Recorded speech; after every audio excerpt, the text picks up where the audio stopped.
ओम शांति। वाणी चल रही थी 11:68 का प्रातः क्लास। दूसरे पेज के मध्य में बात चल रही थी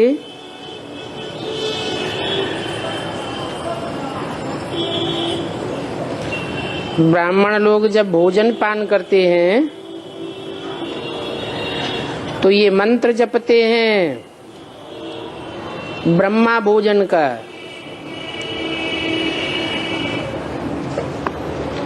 और सन्यासी लोग तो ब्रह्मा को याद करते ही होंगे।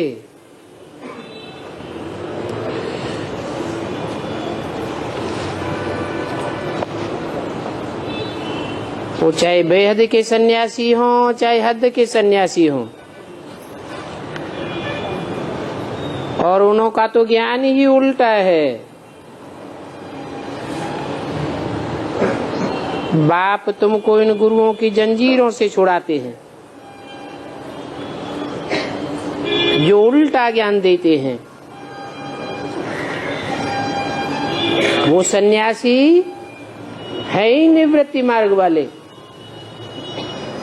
चाहे हद की दुनिया के हद के सन्यासी हों या ब्राह्मणों की दुनिया के वो सन्यासी हों जो ब्रह्मा को याद करते हैं। वो निवृत्ति मार्ग वाले हैं, प्रवृत्ति को मानने वाले नहीं हैं।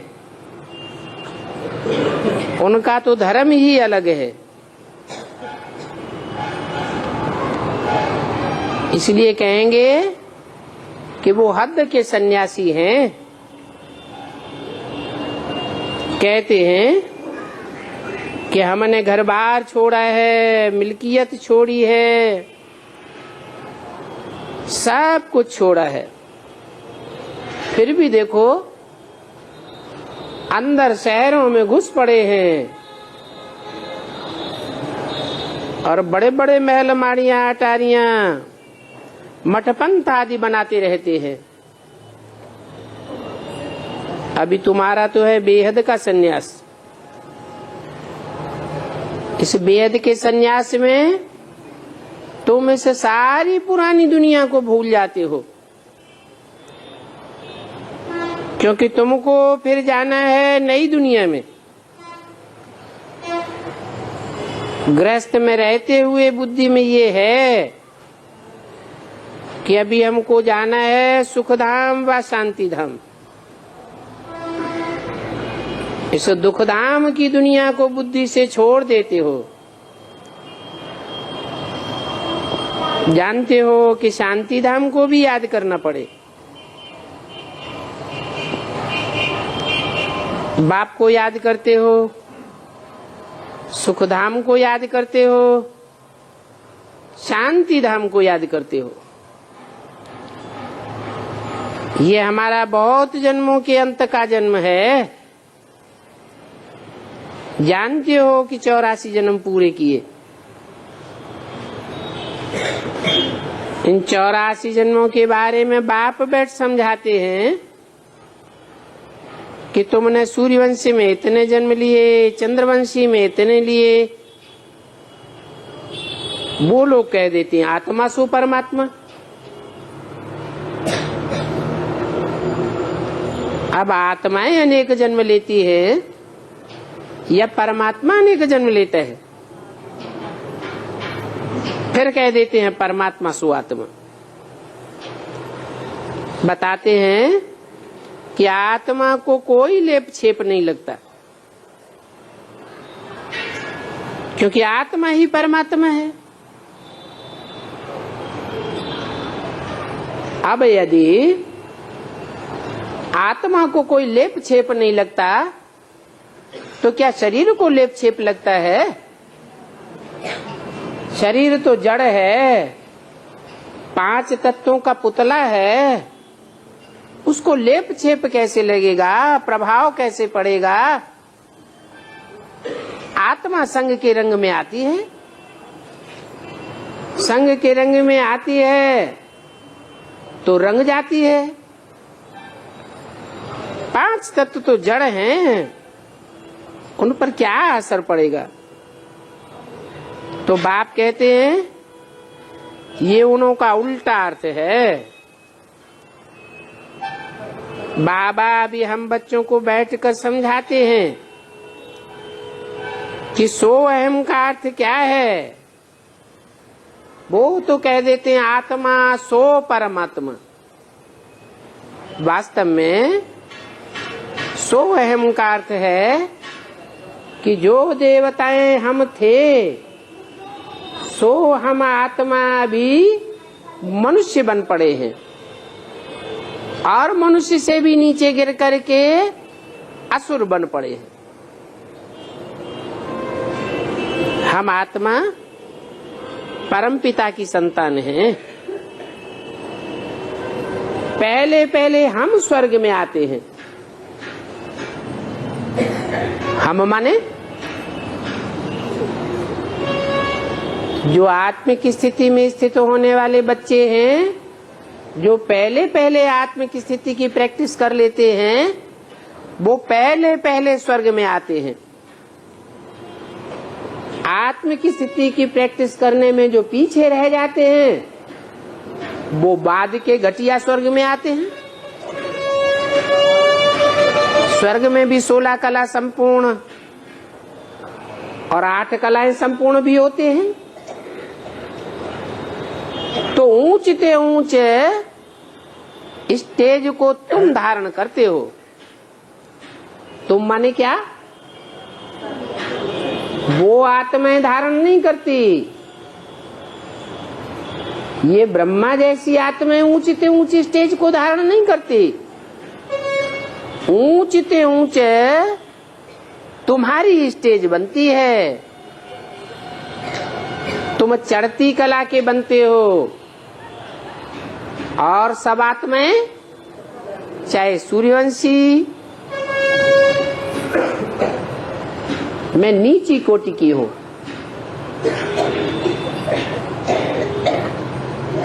चाहे चंद्रवंशी हो, इस्लाम वंशी हो, बौद्धी वंशी हो, कोई भी वंशी हो, कन्वर्ट होने वाले हो ना कन्वर्ट होने वाले हो, जीवन मुक्ति तो एक जन्म की सबको मिलती है, परंतु 100% आत्मिक स्थिति को तुम बच्चे प्राप्त करते हो। पहले पहले तुम स्वर्णिम संगम युगी स्वर्ग में आते हो। जानते हो कि हम ही पहले पहले स्वर्गवासी देवी देवताएं थे, फिर बाद में नीचे उतरते आए हैं। संग के रंग में आते हैं तो नीचे उतरते हैं। तो हम सो चंद्रवंशी, हम सो वैश्यवंशी, हम सो शूद्रवंशी बने। जब 2500 वर्ष पूरा होता है तब हम वैश्यवंशी विकारी, शूद्रवंशी विकारी बन पड़ते हैं। अभी तुम कहेंगे कि अभी तो हम शूद्र से ब्राह्मण चोटी बनते हैं। एक ही जन्म में तुम कितनी छलांग लगाते हो। यहाँ बैठे हैं जैसे कि 84 की बाईजोली खेलते हैं। अभी अभी ऊंची स्टेज वाले चोटी के ब्राह्मण और अभी अभी शूद्र बन पड़ते हैं। माया तुमको शूद्र बनाई देती है। तो ये तुमको बाईजोली का भी ज्ञान है।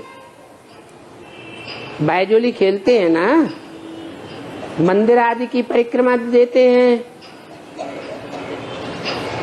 तो कला मुंडी खाते हुए आगे बढ़ते जाते हैं।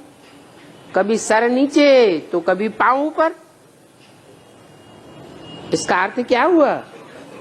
इसका अर्थ हुआ कि अभी संगम युग में तुम नीचे ते नीची और ऊंचे ते ऊंची स्टेज में जाते हो। आगे तीर्थों पर जाते थे, तो भी ऐसे बायजोली करते हुए निशान डालते जाते थे। अभी तुम्हारा तो सच्चा तीर्थ है शांति धाम और सुख धाम। तुम रूहानी पंडे हो।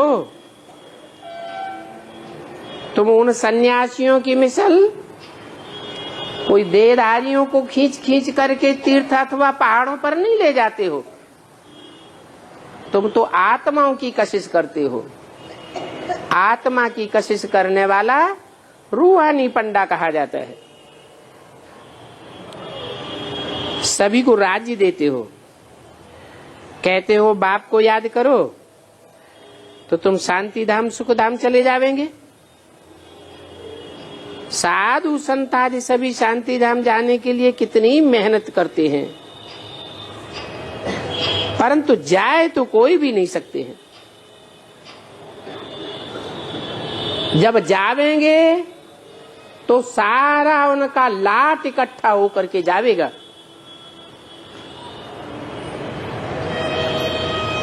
बाप ने समझाया है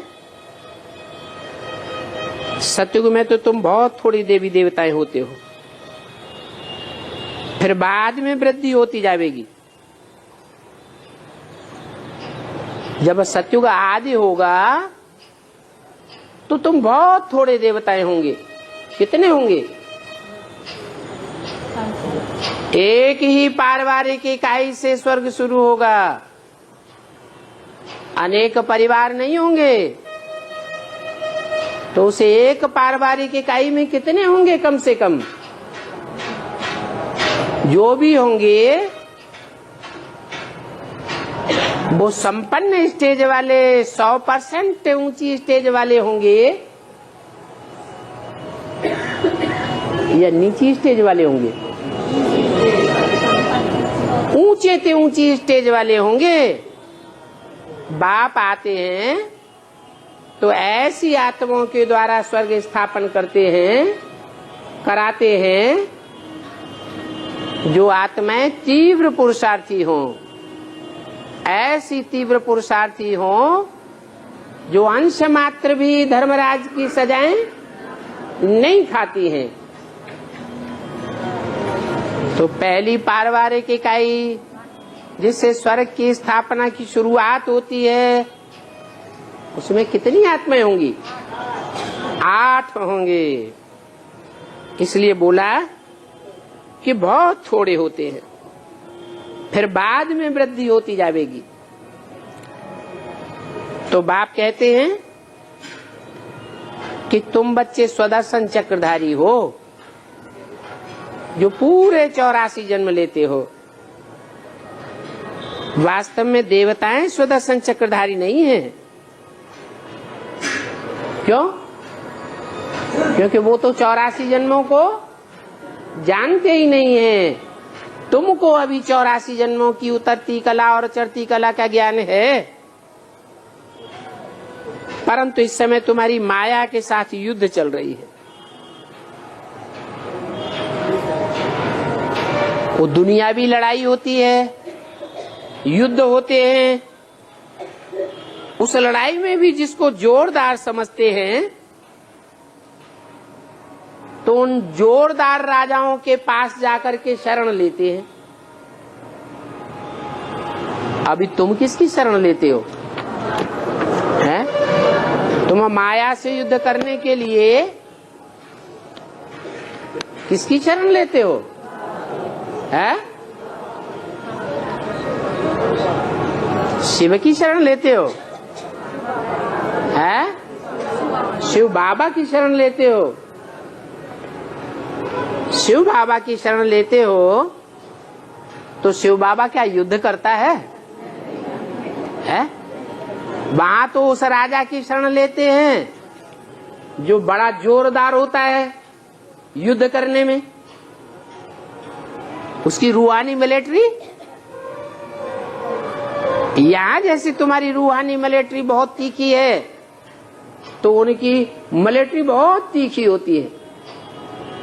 एक एक रजपूताना का सिपाही सैकड़ों को मार गिराता है।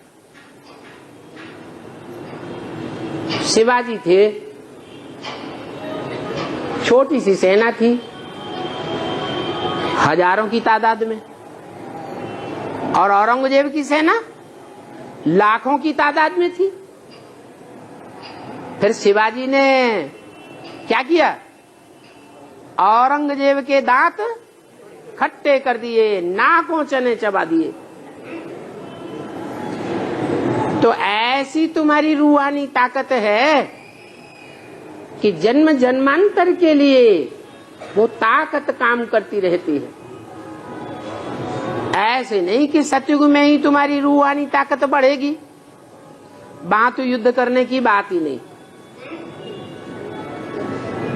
त्रेता में, द्वापर में, कलयुग के अंत में शिवाजी हुए तो भी देखो आत्मा में कितनी पावर थी। तो बाप कहते हैं अभी तुम स्त्री पुरुष दोनों मिलकर के कहते हो शरण परी मैं तेरे। हे बाबा, इस माया के युद्ध में हम दोनों मिलकर के आपकी शरण में आए हैं। 1168 की वाणी का 3रा पेज। कहते हो मेरा तो एक शिव बाबा, दूसरा न कोई। सभी आत्माओं का बाप एक है ना, तो तुम इस एक बाप के बच्चे हो। साधु संत तो एक नहीं है, क्योंकि वो तो भगवान को सर्वव्यापी समझते हैं। अलग अलग गुरु बनाए लेते हैं, अपने गुरु को ही सदगुरु कहने लग पड़ते हैं। तुम्हारा तो एक ही सदगुरु सच्चा शिव भगवान है। वो तो घर से रूठ जाते हैं तो भगवान बन करके बैठ जाते हैं। फिर कितने भगवानों के पास धक्का खाते रहते हैं। कोई कोई तो मुसलमान को भी जाकर के गुरु कर लेते हैं। अब वो क्या सिखलावेंगे? हैं? वो यही सिखलावेंगे। क्या बोलते हैं रोज? अल्लाहू अकबर हूं, यही बोलेंगे ना। बड़े बड़े साहूकार, बड़े बड़े करोड़पति, उन्हों के जाकर के शिष्य बनते हैं। ये कौन सी दुनिया की बात बताई है? बाहर की दुनिया की बात बताई। ब्राह्मणों की दुनिया में तो इसकी शूटिंग नहीं होती है? होती है या नहीं होती है? कैसे?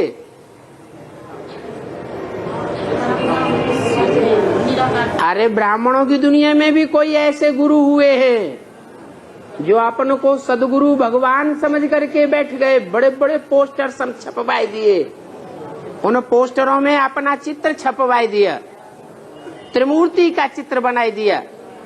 एक चित्र का नाम ब्रह्मा, दूसरे का नाम विष्णु, तीसरे का नाम शिव बाबा।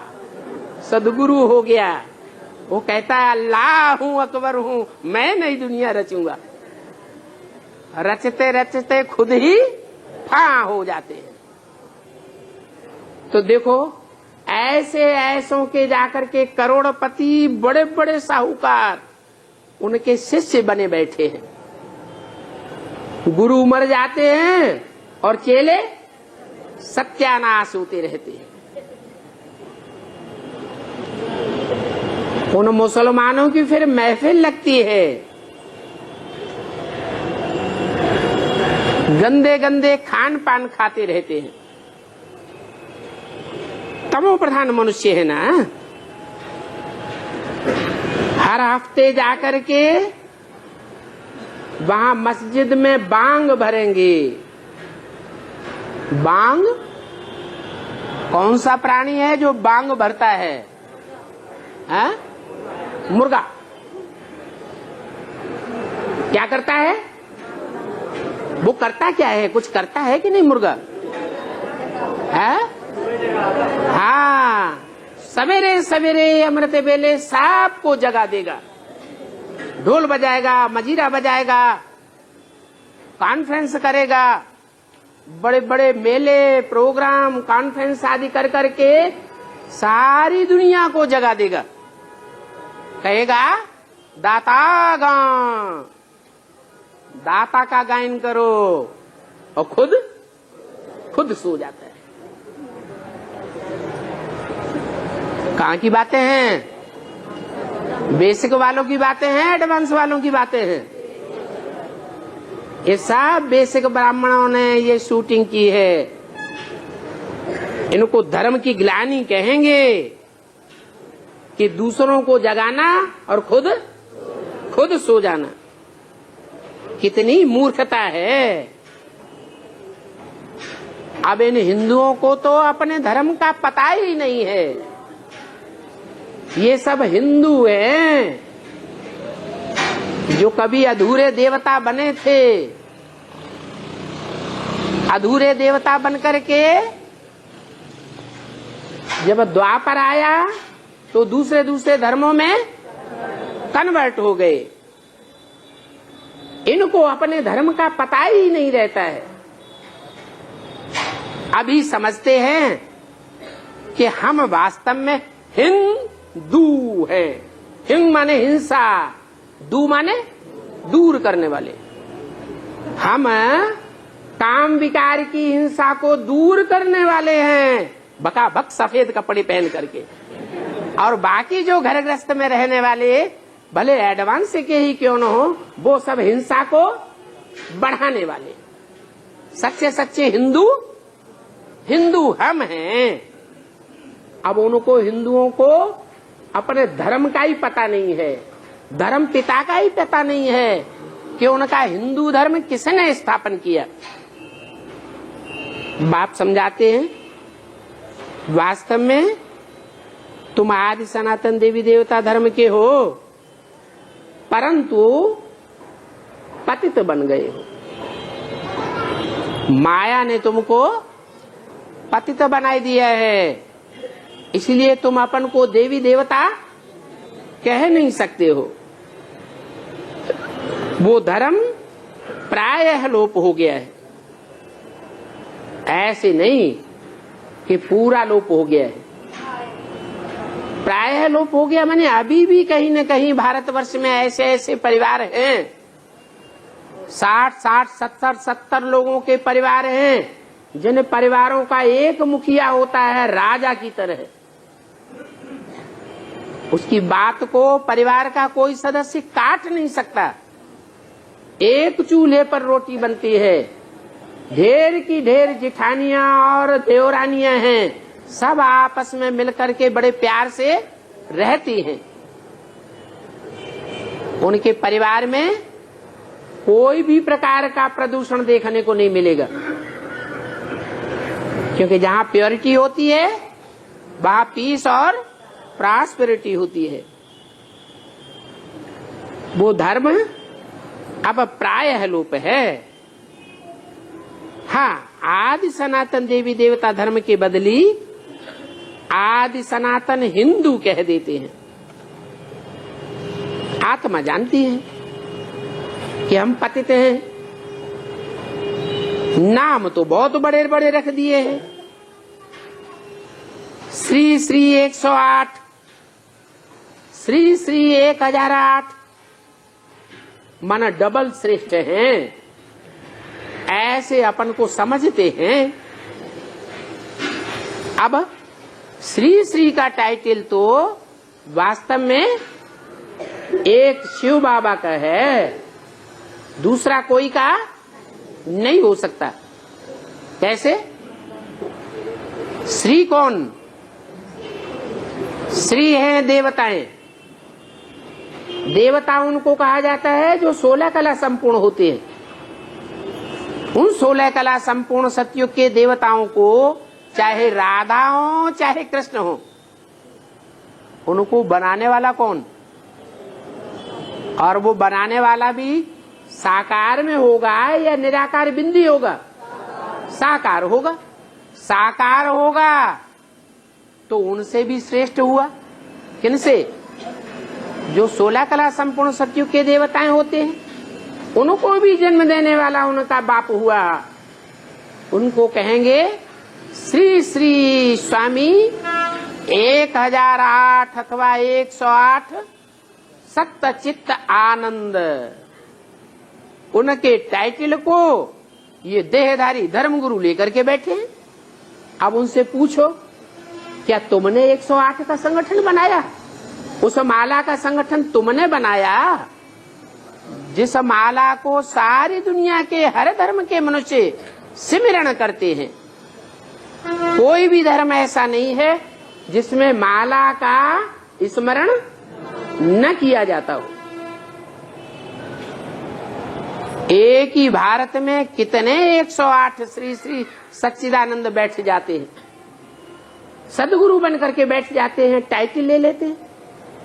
अब सदगुरु जगत गुरु एक होगा या अनेक होंगे?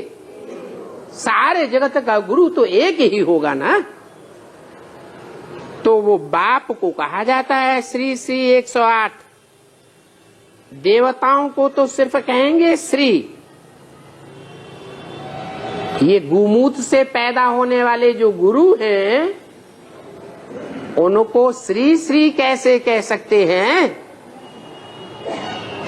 ये तो पतित एक्टिविटी से पैदा होते हैं। इनसे तो अच्छे तुम ब्राह्मण हो जो ब्रह्मा के मुख से पैदा होते हो। तुम ब्रह्मा मुख वंशावली ब्राह्मण हो, तुम फिर भी श्रेष्ठ हो। क्यों? कि तुम भ्रष्ट कर्मों को छोड़ रहे हो और श्रेष्ठ कर्मों को धारण कर रहे हो। श्रेष्ठ ते श्रेष्ठ भगवान अभी तुमको ऐसा श्रेष्ठ देवता बनाते। गवर्नमेंट तो कुत्ते बिल्ले आदि सभी को श्री श्री कह देती है। क्या क्या मतलब हुआ? कुत्ता कहेंगे जो व्यभिचार फैलाता है। दुनिया में अनेक धर्म हैं, कोई व्यभिचारी भी है जिन्हें देवता धर्म कहा जाता है, कोई व्यभिचारी धर्म है। तो दुनिया में व्यभिचार कब से पैदा हुआ? कौन सा धर्म आया जब से दुनिया में व्यभिचार पैदा हो गया? इस्लाम धर्म। तो इस्लाम धर्म कहो, मुस्लिम धर्म कहो, बात तो एक ही है। मुसलमानों को भी राष्ट्रपति की गद्दी पर बैठाए देते हैं और कहते हैं श्री श्री अली अहमद सुल्तान। अब ये श्रेष्ठ कैसे हो गए? श्रेष्ठ तो श्रेष्ठाचारी कर्मेंद्रियों से श्रेष्ठ कर्म करने वाले को कहा जाता है। भ्रष्ट आचरण करने वाली कर्मेंद्रियों को बढ़ावा देने वाले को श्रेष्ठाचारी कैसे कह देंगे? श्रेष्ठाचारी तो देवताएं थे। तो ऐसे ऐसे कुत्ते बिल्लों को भी बैठाए देते हैं। बाबा ने बोला आगे चल के कोई क्रिश्चियन को भी बैठाए देंगे राष्ट्रपति बना करके। अब क्रिश्चियंस तो क्या है, उनका धर्म क्या करता है? हिंदुस्तान पाकिस्तान को अलग अलग कर दो, आपस में लड़ते रहें। खुद भी लड़ते हैं, लड़ते लड़ते जब हार जाते हैं तो क्या करते हैं? 2 फाड़े कर देते हैं, लड़ो। ये है बिल्लों का धर्म, खुद लड़ना और दूसरों को लड़ना। फिर उनको भी श्री श्री कह देते। पतितों को पावन, भ्रष्ट को श्रेष्ठ बनाने वाला तो एक ही बाप है। ये फिर पतित मनुष्यों को श्री श्री का टाइटल दे देते हैं। इसको कहा जाता है अंधेर नगरी अनबूझ राजा, टकासिर भाजी टकासिर खाजा। सभी को श्री श्री कह देते हैं। श्री फलाना, श्री ढिकाना, कितने टाइटल रख देते हैं, कितने विकारी क्रिमिनल आई वाले। एक मिनिस्टर बाबा के पास आया था, कहा कि हमारी तो क्रिमिनल आई जाती है। अभी बाप समझाते हैं, बच्चे इस क्रिमिनल आई को छोड़ो और सिविल आई बनो। जब तक ये क्रिमिनल आई है तब तक तुम पतित ही कहे जावेंगे। क्या भले साधु सन्यासी बन जाओ, लेकिन क्रिमिनल आई तो जाती ही नहीं। इंद्रियों में श्रेष्ठ से श्रेष्ठ इंद्रिय कौन सी है? आंख। और आंख ही सबसे जास्ती धोखा देती है। आत्मा जब पतित बन जाती है तो पतित आत्माओं को ये श्रेष्ठाचारी इंद्रियां भी धोखा देती है। श्रेष्ठाचारी इंद्रियों में श्रेष्ठ कही जाती है आंख। ये आंख जब तक सिविल नहीं बनी है तब तक श्रेष्ठाचारी बन ही नहीं सकते। तो आंख को कैसे श्रेष्ठाचारी बनाए? बताया कि 11वीं इंद्रिय है मन। 10 इंद्रियों से या 10 इंद्रियों में से कोई भी इंद्रिय से कर्म करेंगे, जब तक उसमें मन काम नहीं करेगा तो इंद्रिय अपना सुख नहीं ले सकती। कोई भी इंद्रिय के सुख और दुख में मन का पहला हिस्सा होता है। तो बाप कहते हैं तुम अपने मन को ही कंट्रोल करो। और मन क्या है? उस शास्त्रों में भी बताया, बाप ने भी बताया। शास्त्रों में लिखा है मन रेव आत्मा, मन ही आत्मा है। बाप भी कहते हैं मन और बुद्धि ही आत्मा है। इसमें अनेक जन्मों के संस्कार भरे हुए हैं। इस मन बुद्धि रूपी आत्मा को पहचानो। क्या है? शास्त्रों में भी लिखा है अणुअणियान समनुस्मरेत्य है। आत्मा अणुरूप है। आत्मा ज्योति स्वरूप है, जिसकी ज्योति न आंखों से निकलती है। इस शरीर में से आत्मा निकल जाती है तो आंखों में ज्योति रह जाती है? नहीं रह जाती, आंख में बटन हो जाती है। इसका मतलब आत्मा अणुरूप है, अति सूक्ष्म है, और आत्मा ज्योति रूप है। ज्योति का पुंज है। वो ज्योति, वो अणु, वो सितारा हमको याद करना है, प्रैक्टिस करनी है। खास करके सवेरे सवेरे। क्या? सवेरे जितना फाउंडेशन पक्का कर देंगे तो सारा दिन ऑटोमेटिक याद आती रहेगी। जैसे फसल बोने का टाइम होता है, वो टाइम निकल जाए तो फसल फलीभूत नहीं होती है। ऐसे ही कोई फसल का टाइम है और पहले पहले जिसने फसल बो दी वो ज्यादा फायदे में रहता है,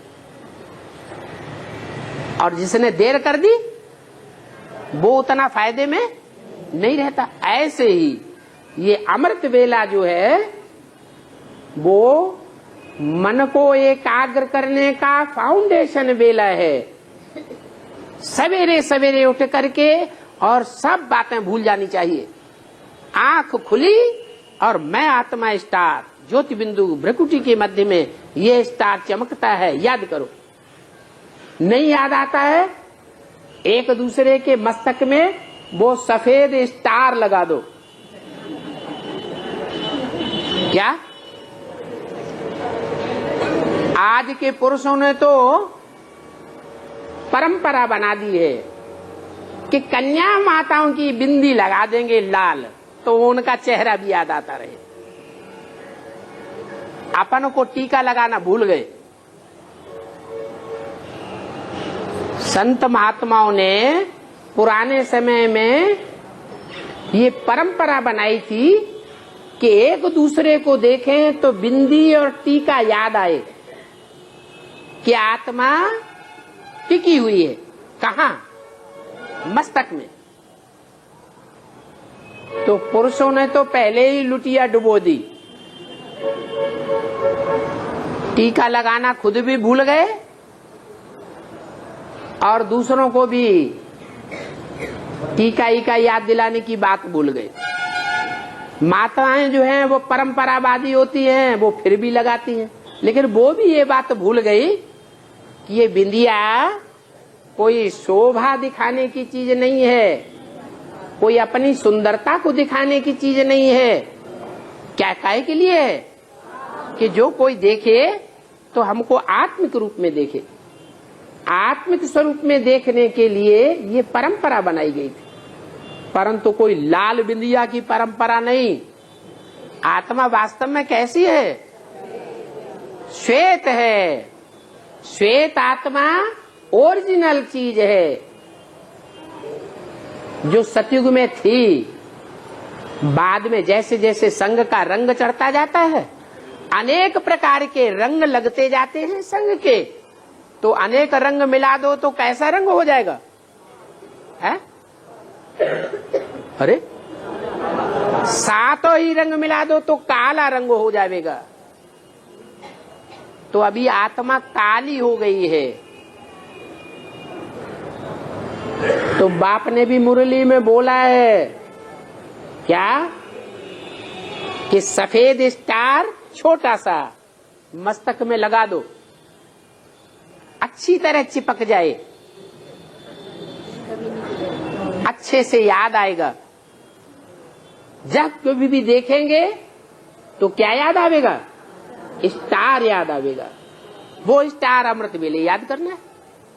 लेकिन अभी तो बाप आया हुआ है? कौन आया हुआ है? बाप याद आया। तो बाप जब याद आएगा तो कौन सा चेहरा याद आना चाहिए? बाप मुकर्रर रथ भी लेता है और बाप टेम्परेरी रथ भी लेता है। टेम्परेरी रथ अनेक हैं। क्या? रुद्रमाला के 108 मणके हैं, उनमें एक मणका है एक मुख वाला, वो है मुकर्रर रथ, और बाकी मणके हैं अनेक मुख वाले, कोई 2, कोई 4, कोई 14। तो जो अनेक मुख वाले मणके हैं वो टेम्परेरी रथ हैं शिव बाबा के या मुकर्रर रथ? टेम्परेरी रथ। तो टेम्परेरी रथ याद नहीं आना चाहिए। क्या? अगर अमृत वेले कोई टेम्परेरी रथ याद आ गया, भले ब्रह्मा का ही क्यों न हो, उसके लिए भी मुरली में क्या बोला? इस ब्रह्मा का भी चेहरा चित्र नहीं रखना है, फोटो नहीं रखना है। अगर फोटो रखेंगे तो वो याद आवेगा, और याद आवेगा तो जिसको याद करेंगे वैसी ही गति हो जाएगी। ब्रह्मा की गति क्या हुई? हार्ट फेल हो गया। ब्रह्मा को फॉलो करने वालों की गति क्या हो रही है? हार्ट फेल हो रहे। तो ऐसे ही दुर्गति को पाते रहेंगे। ब्राह्मण बनने वाली आत्माओं के ये हाल हो रहा है, तो औरों के मुख पर बिंदी को याद किया तो क्या हाल होगा? बुरा हाल हो जाएगा। इसलिए वो स्टार को तो याद करना, लेकिन किसके मुख पर याद करना? एक मुकर्रर रथ के स्वरूप में याद करना। एक शिव बाबा, दूसरा न कोई। तो बाप कहते हैं ये क्रिमिनल आई जाने का तरीका बताता हूं। कैसे जाएगी क्रिमिनल आई? कि देह को न देखो, क्या देखो? आत्मा को देखो। अभी बात समझाते हैं कि बच्चे सिविल आई बनो, प्रैक्टिस करो। जब तक क्रिमिनल आई है तब तक तुम पतित आत्मा हो। जब पावन आत्मा बनेंगे तो एक दूसरे को स्त्री पुरुष के रूप में देखना भी भूल जाएंगे। स्त्री पुरुष की भी याद नहीं आवेगी। क्या देखेंगे? आत्मा आत्मा भाई भाई देखेंगे। तब समझो कि हमारी क्रिमिनल दृष्टि उड़ जाएगी। हम आत्माएं भाई भाई एक बाप से वर्षा लेने वाले हैं। तो पक्का करना चाहिए कि आत्मा का तख्त, बैठने का तख्त होता है ना, कौन सा है? भ्रकुटी। भ्रकुटी है आत्मा का तख्त। इसको कहा जाता है अकाल तख्त। कैसा तख्त? अकाल। अकाल बने जिस तख्त को काल खा ही नहीं सकता, ऐसा अकाल तख्त बनना है। कितने होंगे अकाल तख्त? कितने बनेंगे अकाल तख्त? 4.5 लाख आत्माएं होंगी जो अकाल तख्त की स्टेज ग्रहण करेंगी। क्या? जिनके तख्त को काल भी खा नहीं सकेगा। वो अपनी स्वेच्छा से अपने शरीर को बर्फ में सुरक्षित रख देंगी। परमधाम जावेंगी और वापस आकर के उसी तख्त पर फिर विराजमान हो जाएंगी। उनको कहेंगे अकाल तख्त, जिनको काल भी, महाकाल भी खा नहीं सकता।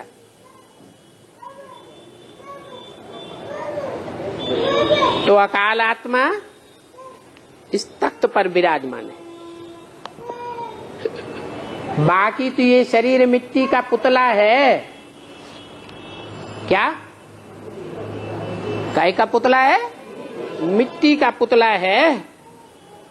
सारा पार्ट आत्मा में भरा हुआ है। बाप कहते हैं मैं हर 5-4 वर्ष के बाद आता हूं तुमको स्मृति दिलाने कि तुम कैसे पतित बने, अब तुमको कैसे पावन बनना है। कैसे पतित बने? है? अनेकों के संग का रंग कैसे लगा?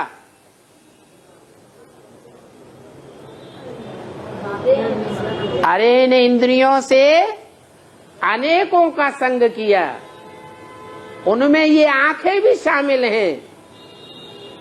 अनेकों का संग का रंग लेते लेते उनकी याद आती रही। जब अनेकों की याद आएगी तो विभिचारी याद होगी या व्यभिचारी याद होगी? विभिचारी याद करते करते, विभिचारी कर्म करते करते हम आत्माएं सब क्या बन गई? पतित बन गई। अब क्या करें? अब उल्टा कर दे। अनेकों का संग छोड़ और संग तोड़, एक संग जोड़। एक शिव बाबा को याद करना है, देखना है तो एक शिव बाबा को देखना है। साथ लेना है तो एक शिव बाबा का साथ ले। बात करना है तो एक शिव बाबा से बात करनी है। औरों से अगर अंदर अंदर बात करते रहे, जिससे प्यार होता है ना, उसे रज रज के बातें करेंगे। इकट्ठे होके खूब नाक में नाक भिड़ा के बातें करते रहेंगे तो उसका रिजल्ट क्या होगा? संग का रंग लगेगा कि नहीं लगेगा? लगेगा। बाप कहते हैं अमृत बेले उठो, पहले आत्म की स्थिति धारण करो, धारण करने के बाद बाप से खूब बातें करो। तो किसका संग का रंग लगेगा? एक बाप, दूसरा न कोई। तुम जानते हो हम आए हैं हेल्थ और वेल्थ, हैप्पीनेस का वर्षा लेने के लिए। क्या हमारी ऐसी हेल्थ बने जो आधा कल्प तक हमको डॉक्टर का नाम भी न लेना पड़े, कोई दवाई की जरूरत न पड़े। कोई हॉस्पिटल के चक्कर न काटने पाए। क्यों? क्योंकि अभी इस संगम युग में हमको बड़े से बड़ा डॉक्टर मिला हुआ है, बड़े से बड़ा हॉस्पिटल मिला हुआ है, और बड़े से बड़ी उसने दवाई भी हमको दे दी। क्या दवाई दी? अपन को आत्मा समझ एक बाप को याद करो तो तुम बहुत हेल्दी बन जावेंगे और बहुत वेल्दी बन जावेंगे। वेल्थ धन संपत्ति को कहा जाता है। भगवान बाप आते हैं, बेहद का बाप है तो बेहद का वर्षा देता होगा। हद का बाप होता है तो हद का वर्षा देगा। गरीब होगा 10, 20, 50, 100, 100, 200, 400, 1000, 2000, 10,000, 1 लाख दे देगा। साहूकार बाप होगा करोड़, 2 करोड़, अरब दे देगा। वो विनाशी है या अविनाशी है? विनाशी धन संपत्ति है। और बाप आकर क्या देते हैं? अविनाशी ज्ञान रतन देते हैं। परमधाम से नोट नहीं लाते हैं, सोना चांदी हीरे जवाहरात नहीं लाते हैं। क्या लाते हैं? ज्ञान रतन लाते हैं। और ये भी कहते हैं कि जो यहाँ जितने ज्ञान रतन धारण करेगा और दूसरों को बांटेगा, वही ज्ञान रतन यहाँ के धारण किए हुए जन्म जन्मांतर के लिए कैसे हो जावेंगी? परमानेंट स्थूल रतन बन जावेंगे। क्या? ये ज्ञान रतन जितना यहाँ जो धारण करेगा, मान लो राम वाली आत्मा की तरह बहुत बुद्ध रूपी तर्कस में ज्ञान रतन, ज्ञान के बाण भरे हुए होंगे, तो जन्म जन्मांतर क्या बनेगा? बहुत बड़े से बड़ा साहूकार बनता रहेगा। कभी भी धन संपत्ति की कमी नहीं होगी। इतना प्रभाव है ज्ञान रत्नों का। तो ये वेल्थ का वर्षा, बेहद का वर्षा बाप से मिलता है। और जिसके पास हेल्थ होगी, जिसके पास हेल्दी शरीर होगा, तो हेल्दी कर्मेंद्रियां होंगी, तो कर्मेंद्रियों से ही भोग भोगे जाते हैं। तो जब भोग भोगेंगे हेल्दी कर्मेंद्रियों से, तो हैप्पीनेस बढ़ेगी या घटेगी? है? बढ़ेगी। अगर हैप्पीनेस कायम रखनी है जन्म जन्मांतर के लिए, इंद्रियों को पावरफुल बना के रखना है,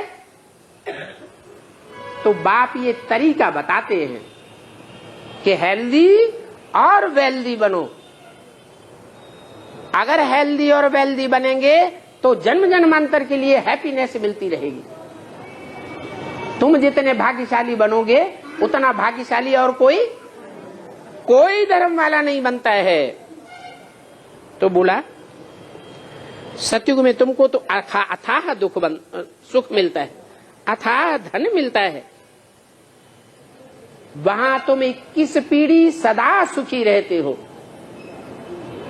ये सदा सुख का वर्षा तुम यहाँ की धारणा के आधार पर लेते हो। बुढ़ापे बिगर वहां कोई मरेगा ही नहीं। ऐसे नहीं पेट में ही कोई बच्चा मर जाए, बचपने में मर जाए, जवानी की अवस्था में मर जाए, नहीं। जब पूरी आयु होगी, सतयुग में पूरी आयु कितनी होती है? 150 साल के लगभग आयु होगी, तब ही शरीर छोड़ेंगे। यहाँ तो देखो बैठे बैठे अचानक मर पड़ते हैं, कोई गर्भ के अंदर ही मर जाते हैं। वहां तो दुख का नाम निशान नहीं होता है। उसको कहा जाता है सुख का धाम, सुख धाम। उसको कहा जाता है राम राज्य। अभी है रावण राज्य, ये है दुख धाम, और वो है सुख धाम, ये है रावण राज्य। सतयुग में रावण होता ही नहीं है। होता है? वहां तो 10 सिरों का राज्य नहीं होता है। राजा एक होता है कि वहां राज्य करने वाले अनेक होते हैं। एक राजा होता। आज जितने मिनिस्टर बन गए उतने सब राजा बन गए। हर मिनिस्टर बैठ करके नए नए कानून बनाता रहता है। आज कानून बनावेंगे, कल दूसरा मिनिस्टर आवेगा, कानून बिगाड़ देगा। तो बाप तुम्हारी बुद्धि में 84 के चक्र का ज्ञान डालते हैं, उससे तुमको बहुत खुशी होती है। तुम जानते हो हम नई दुनिया अर्थात विश्व के मालिक बनते हैं। गीता में भी भगवान वाच है, हे बच्चों, देह सहित देह के सभी संबंधों को छोड़ दो। क्या क्या करो? अपनी देह को भी बुद्धि से छोड़ दो। बुद्धि में अपनी देह भी याद ना आए। अरे याद कैसे नहीं आए? दर्द होगा तो याद आएगा कि नहीं आएगा? है? नहीं याद आएगा। जब आत्मिक स्थिति बन जावेंगी तो शरीर का दर्द भी बहुत हल्का हो जाएगा। जिनको प्रैक्टिस है वो ये अनुभव भी करते होंगे। क्या? जब आत्मिक स्थिति लास्ट में बनेगी तो बीमारियां बढ़ेंगी या घटेंगी? दुनिया में एटम बम फटेंगे, प्रदूषण बढ़ेगा, तो बीमारियां घटेंगी बढ़ेंगी? बढ़ेंगी। बाप तो कहते हैं शरीर सड़ते जावेंगे और आत्मा पावरफुल होती जाएगी। तो स्थिति कैसी होनी चाहिए? आत्मिक स्थिति इतनी गहरी होनी चाहिए कि जो देह में लगाओ बुद्धि का याद ही ना आवे। इसके लिए अपन को आत्मा समझ माम एकम याद करो। तुम्हारा सच्चा सच्चा खुदा दोस्त वो है। क्या? तुम्हारा सच्चा सच्चा खुदा दोस्त वो है। किसके तन में बोला? ब्रह्मा के तन में बोला। अरे ब्रह्मा के तन में बैठा हुआ था तो वो है क्यों? ये है, बोलना चाहिए ये है तुम्हारा सच्चा सच्चा खुदा दोस्त। ऐसे क्यों नहीं कहा है? क्योंकि ब्रह्मा के रूप में खुदा दोस्त बन करके नहीं आता है। किस रूप में आता है? हाँ, वो आता है देव देव महादेव। जो बड़े से बड़े देवता है, उस बड़े से बड़े देवता के तन में आकर के तुम बच्चों को बड़े से बड़ा वर्षा देता है। तो ये याद रहेगा, तुम बच्चों को बहुत खुशी होगी। अल्लाह अव्वल दिन का नाटक भी दिखाते हैं कि अल्लाह ने आकर के अव्वल नंबर दीन अर्थात धर्म की स्थापना की। ये हातिम ताई का नाटक भी दिखाते हैं। ये सारी इस समय की बातें हैं। किसमें? अल्लाह अव्वल दिन की कहानी, हातिम ताई की कहानी चाहो तो टीवी में देख भी सकते हो। वर्तमान ब्राह्मणों की संगम दुनिया से उन बातों को टैली कर सकते हो, बहुत खुशी आवेगी। ये सब इस समय की बातें हैं। अभी मनुष्य कितना माथा मारते रहते हैं। माथा मारते हैं कि बच्चे कम पैदा हो, दुनिया की आबादी कम हो जाए। बेहद का बाप कितनी आबादी कम कर देते हैं, है? कितनी कर देते हैं? है? अरे नई दुनिया बनेगी तो कितनी आबादी होगी? है? 9 लाख। 9 लाख में जाने वाले हो। वही नई दुनिया याद आ रही है क्या? उससे ऊंची और बढ़िया दुनिया नहीं होती है क्या? है? होती है। कौन सी होती है? हाँ, आप मुए मर गई दुनिया। आज से ही ये देह और देह के जो भी संबंधी हैं, उनसे अगर बुद्धियों को टूट जाए, नष्टो मोहा स्मृति लब्धा बन जाए, तो समझ लो कि दुनिया मर गई। और दुनिया मर गई तो हमारा नंबर 8 में आ जाएगा।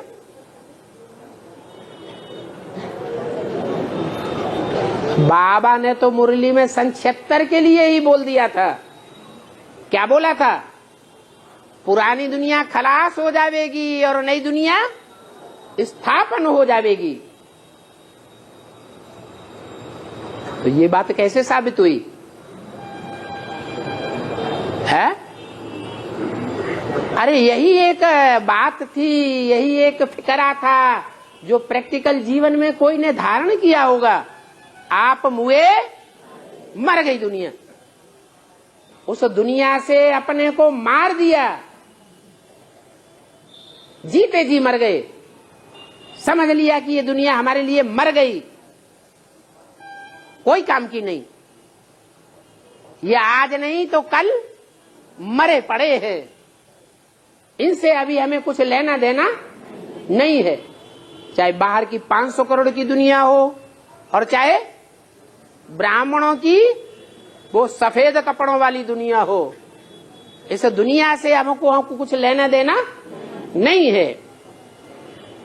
तो देखो, तुम सारे विश्व में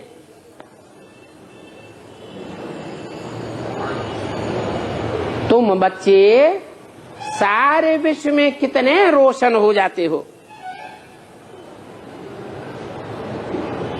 ज्यादा से ज्यादा जो नई दुनिया बनेगी 16 कला संपूर्ण, उसकी ज्यादा से ज्यादा आबादी कितनी होगी? है ज्यादा से ज्यादा आबादी 10 करोड़। नई दुनिया 16 कला संपूर्ण। जो पैदा होने वाले बच्चे हैं वो 16 कला संपूर्ण नहीं होते, तो उनको क्यों निकाल दिया? ऐसे कोई माँ बाप होते होंगे जो अपन को 16 कला संपूर्ण बनाना चाहें और अपने बच्चों को कहें तुम सत्यानाश हो जाओ। कितने होंगे? 9 लाख होंगे, ज्यादा से ज्यादा आबादी। तो बाप कहते हैं आज की दुनिया की आबादी 500-700 करोड़। 500-700 करोड़ में से 1 करोड़ भी नहीं बचेंगे। क्या? 500-700 करोड़ में से 100 करोड़ की तो बात ही छोड़ो, 100 करोड़ नहीं, 1 करोड़ भी नहीं बचेंगे। कितने बचेंगे? 1 करोड़ का भी 10वां हिस्सा भी नहीं बचेंगे। 10 लाख भी नहीं होंगे। कितने होंगे? 9 लाख 16,108। इतनी आबादी होगी। बाकी सारी दुनिया खलास हो जाएगी। तो बाप आकर के कितनी बढ़िया फैमिली प्लानिंग कर देते हैं।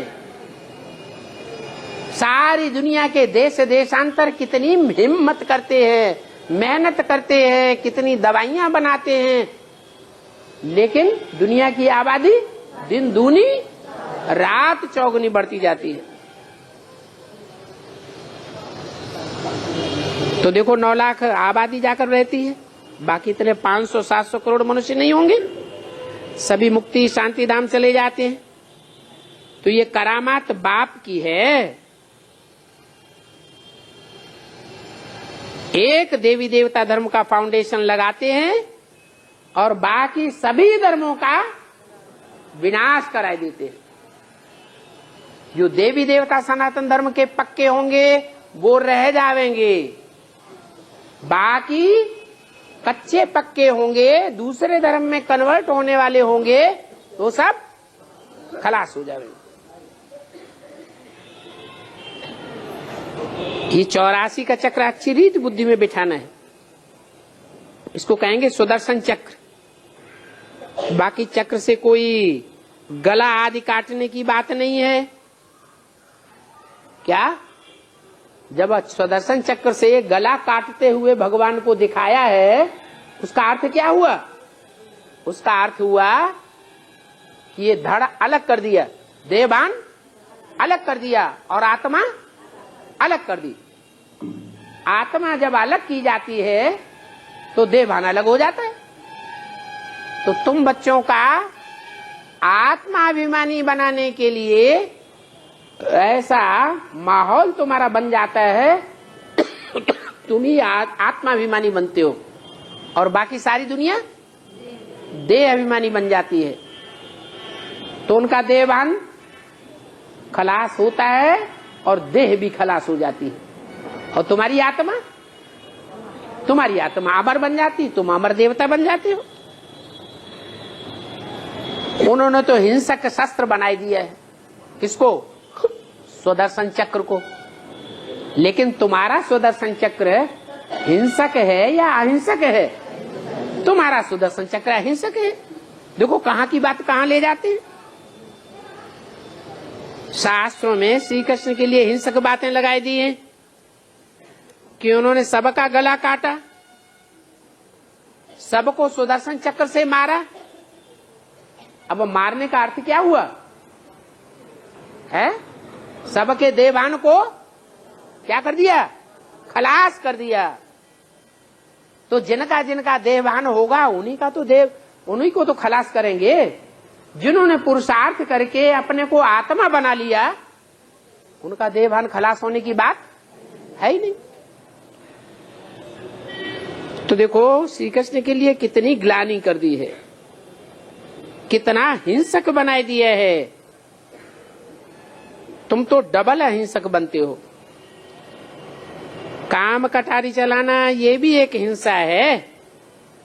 देवताओं को तो पवित्र कहा जाता है।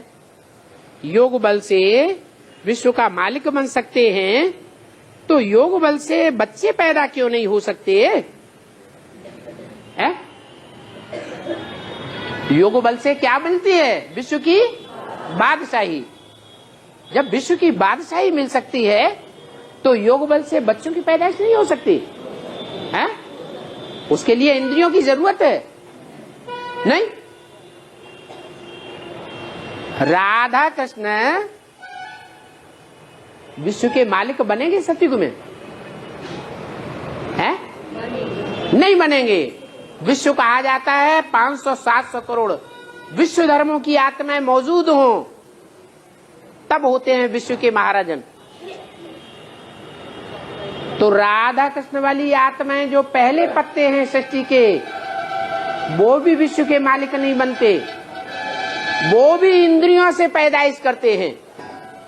कौन सी इंद्रियों से? आंख के प्यार से बच्चे पैदा होते हैं। वहां मुख का प्यार होता है। तुम तो विश्व के मालिक बनने वाले बच्चे हो। यथा राजा तथा प्रजा। जो विश्व का मालिक होगा उसकी प्रजा भी क्या समझेगी? मैं कोई साधारण प्रजा नहीं हूं। कैसी प्रजा हूं? प्रकृष्ट रूपेण जायते। जिसको प्रकृष्ट पुरुषार्थ करके जन्म दिया गया है। मैं ऐसे बाप का बच्चा हूं। मेरा बाप, जैसे परिवार में बच्चे होते हैं, क्या समझते हैं? बाप की दुकान है या मेरी दुकान है? क्या समझते हैं? कोई बच्चा ये कहता है मेरे बाप की दुकान है, मेरी नहीं है। तो जैसे परिवार होता है और बच्चे भी कहते हैं मेरी दुकान है, उन्हें गर्व रहता है, ऐसे ही तुम विश्व के लिए क्या कहोगे? सारे विश्व पर किसका राज्य है? ऐसे नहीं हमारे बाप का राज्य, हमारा कहां है। नहीं, तुम समझेंगे कि हमारे बाप का राज्य माने हमारा राज्य। हमारे अंदर जो संकल्प होंगे वो बाप के अंदर संकल्प होंगे। जो बाप के अंदर संकल्प होगा वही हमारे अंदर संकल्प होगा। हमारी एक्टिविटी और बाप की एक्टिविटी अंतर वाली नहीं होगी। हम एक दूसरे के विरोधी नहीं होंगे। जो बाप का कर्म सो हमारा कर्म होगा। तो योग बल से तुम क्या नहीं कर सकते हो। साक्षात्कार होगा, अभी बच्चा होना है या बच्ची होनी है, बाबा तो समझते हैं। अब ये पुराना शरीर छोड़ेंगे और गोल्डन स्पून इन माउथ होगा। तुम भी समझते हो, हम अमरलोक में जन्म लेंगे, गोल्डन स्पून इन माउथ होगा। प्रजा के पास थोड़े ही इतना धनमाल रहता है, बाकी हाँ वहां सुख होगा, आयु बड़ी होगी, राजा रानी साहूकार प्रजा गरीब आदि सब सुखी रहेंगे, दुख की कोई बात नहीं होगी। अच्छा, मीठे मीठे सिकिल दे रूहानी बच्चों को रूहानी बाप दादा का याद प्यार गुड मॉर्निंग।